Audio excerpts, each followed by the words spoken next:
So many sites to post pics and post comments, so make your friends say holy smokes like Robin. Your post live forever, that's a long time, so don't overshare when you go online. Yeah, your digital footprint will stick with you, so stop and think before you post that pic. Okay, so in this brief tutorial we're going to be looking at creating video conferencing sessions online so that you can engage your staff or students as the needs may be.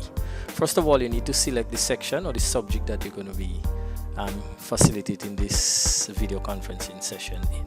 In this case, we're going to be using the staff meetings section created here. Once your subject or your section opens up, you can click on the turn editing on button here. This would ensure that you have the ability to add any activities or resources into that subject. So we are going to click here, add an activity or resource, because we're going to put it on that Trinity term. You can put it anywhere you prefer. So let's click on add an activity or resource, and we're going to scroll down and look for GSDACS Cloud Room. This is the Grenada SDA Comprehensive Schools Learning Management System online video conference platform. So you can click on this, click add. Right, and this window is going to give you an opportunity to prepare your video conferencing session. First of all, we're going to put in a virtual name for that classroom. Here we're going to put in this case, I'm just going to give it a fictitious name. We're going to call that staff meeting, and I'm going to put the date for the staff meeting, 17th of the 4th month 2020. Right, this send notification here would ensure that all of the participants who are supposed to be in that meeting, that virtual meeting, is going to get a notification either on the LMS via the chat section here, or they're going to get it through their emails. But keep in mind, it's going to send the notification to the email they have registered on the platform. All right, so we're going to click on show more, and here we can put a description for the meeting. Okay, so once you put in a description, then you move on. Activity or room settings, you can put a welcome message here. Okay, so after you've typed your welcome message, underneath here, this option here actually gives you the opportunity to wait, to have the participants wait for a moderator to join the meeting first. So if the principal doesn't get into the virtual room, then the other participants, the other teachers, will not be able to get in. All right, I usually keep this here checked because sometimes the students go on in and they actually engage in chat sessions and so on that doesn't have anything to do with what our virtual meeting is supposed to be about. All right, the user limit, we have 40 user limit here, meaning you can say, okay, we don't want more than 40 persons joining the online meeting. And this is important for our platform because bandwidth and server space is critical for our platform. So if we have too many people on the platform at once, then it can actually slow the system down, and we're going to see a lot of lags in the videos and stuff. All right, session can be recorded. Yes, we want to keep this checked so that you can record and review after you are finished with the meeting. But keep in mind that the recordings will show up maybe about 3 to 4 hours after you are finished with the meeting. It's automatically converted and uploaded, but it usually has to do its conversion and stuff in the background for about 3 to 4 hours before the recordings become available. All right, down here we have recording settings. We can leave this as default, as what the defaults are.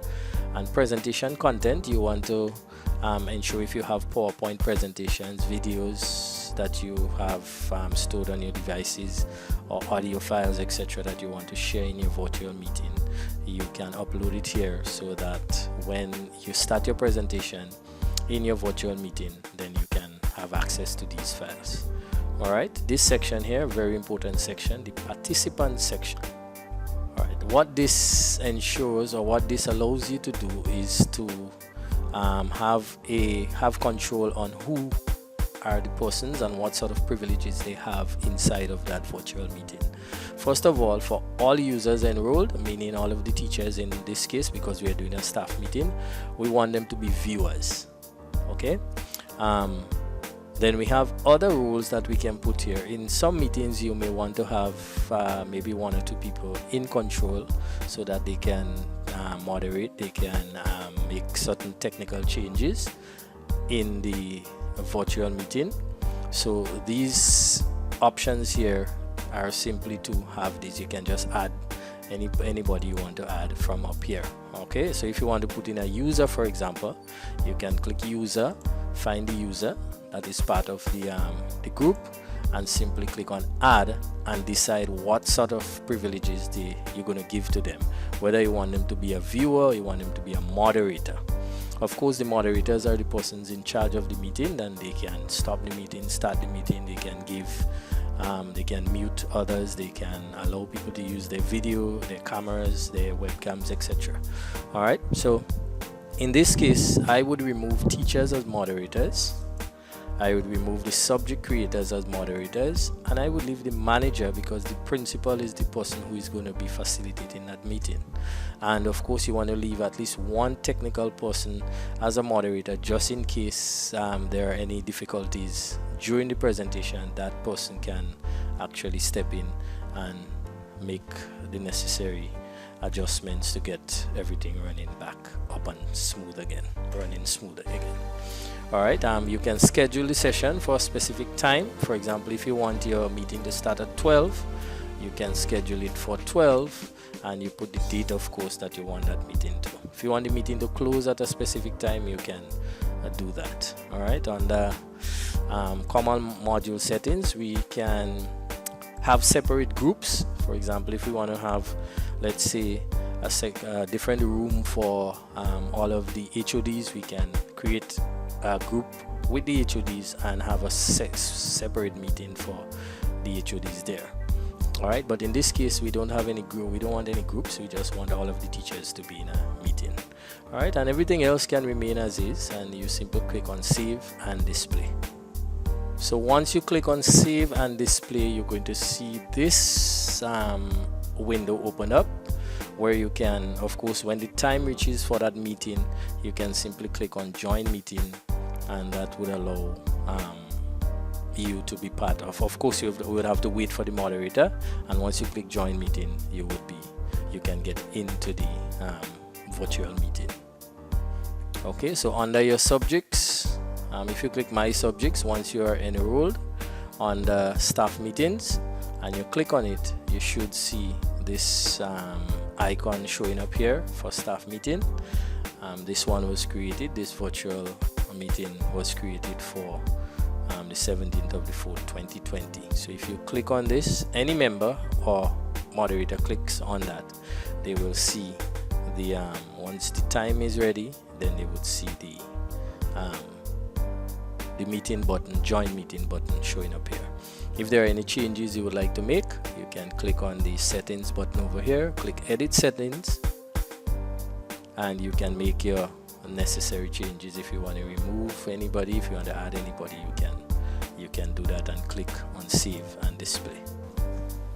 Alright, so once you've accessed the subject or the section that you have the video conference online session prepared in, and the due date and time has reached, then you can simply click on join session.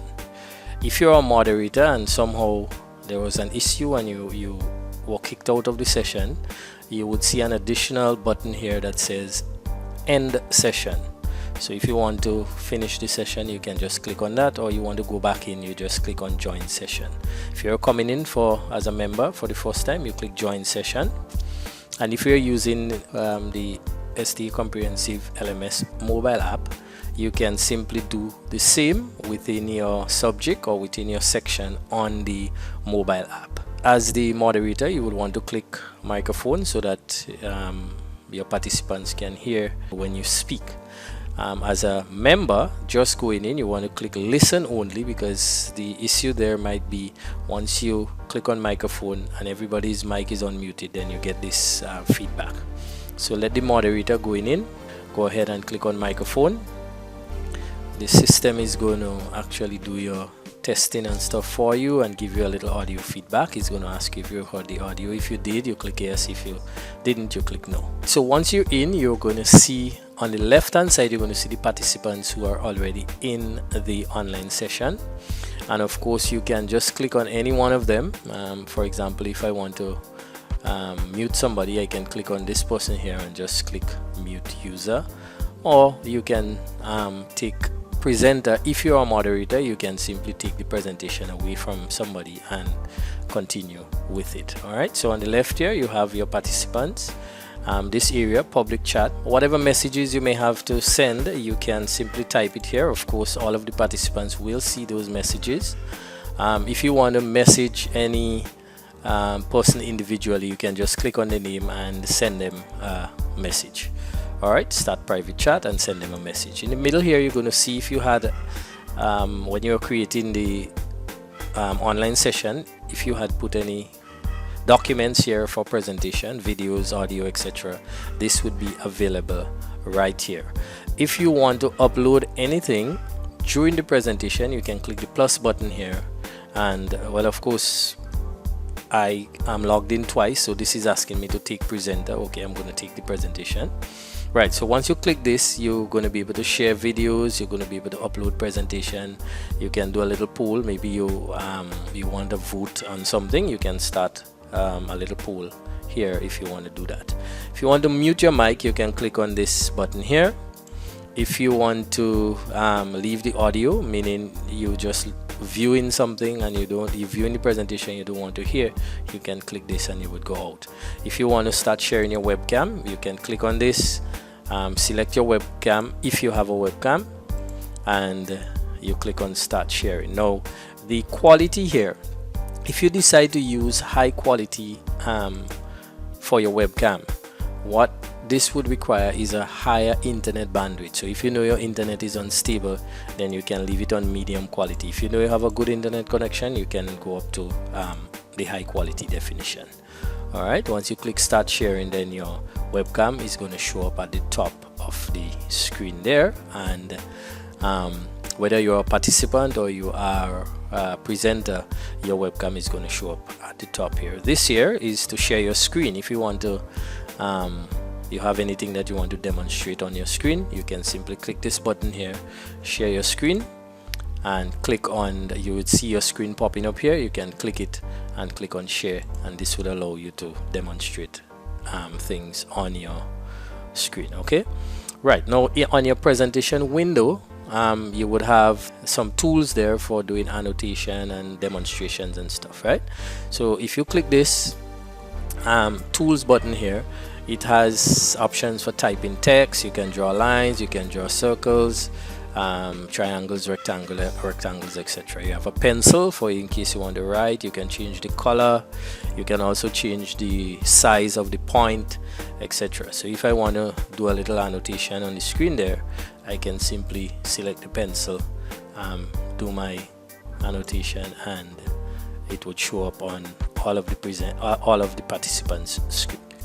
Alright, so if you want to undo any annotation that you previously did, you can just click on the undo button. If you want to delete anything or clear the annotations, you can click on this delete button here. You can also use a multi-user whiteboard, meaning you can have the participants in the meeting actually do their illustrations on the screen also using the tools that you have here. All right, so very effective. This start recording button here, this should be actually clicked from since you get into the meeting if you want to record the whole meeting, so that you can capture whatever takes place inside the meeting. Okay, all right, up here we have some options. So if you click this ellipsis here, you can go to settings and change how you receive alerts for audio and all these things in them. If you, for example, if somebody is speaking on their microphone, or a participant is speaking, then the alert would actually come up on the screen if you enable this here. And we have other alerts like chat alerts, etc., user join, etc., etc. All right, so sometimes people want to leave this off because they don't want to be disturbed once the meeting has already started. All right, when you finish, you click save and you can go back out to the main screen and continue with your session. All right, down here you have an option to take up the full screen. For this area here, to take up the full screen, so if you click this would take up the entire screen as if you were doing a presentation on a projector. All right, if you want to get rid of the full screen, you just click the button back and it would bring you back to the window that you were on. These are the basic things that you would need to know to get your meeting on the way. But just before we go, we're going to show you how to log out of the meeting. You click on this button here and you click log out, or if you want to finish the meeting, you click on end meeting. Participants are going to see log out. They're not going to see end meeting because they don't have that privilege. Okay, so thank you for watching. We're going to see you in the next video. Post smart, don't overshare when you go online. A message on digital citizenship from the Grenada SDA Comprehensive